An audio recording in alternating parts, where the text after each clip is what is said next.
सभी साथियों को नमो बुद्धाय, क्रांतिकारी जय भीम, नीला सलाम।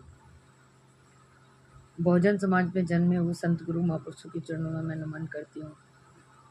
साथ ही हमारे समाज के भाइयों को मैं जय भीम करती हूँ।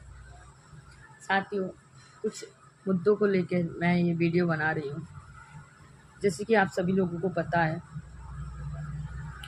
बाबा साहब की स्टैचू को लेके बहुत ज़्यादा गर्मा गर्मी चल रही है।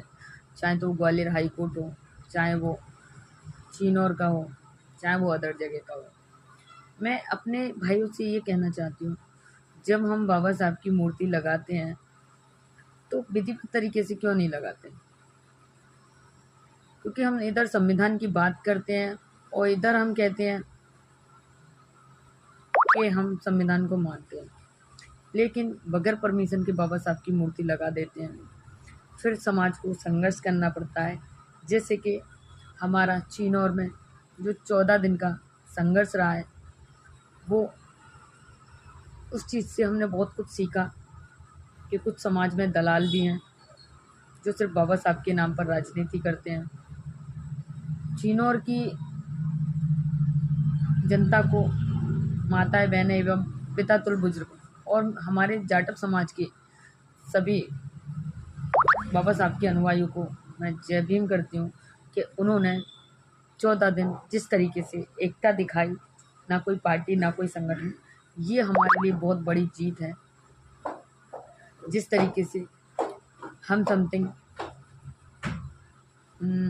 18-19 लोग, समथिंग 20 लोग भूख हड़ताल पर बैठे थे, जिसमें कुछ लोग, मैं किसी पे टिप्पणी नहीं कर रही, लेकिन जो हकीकत है वो मैं बोलना चाह रही हूँ।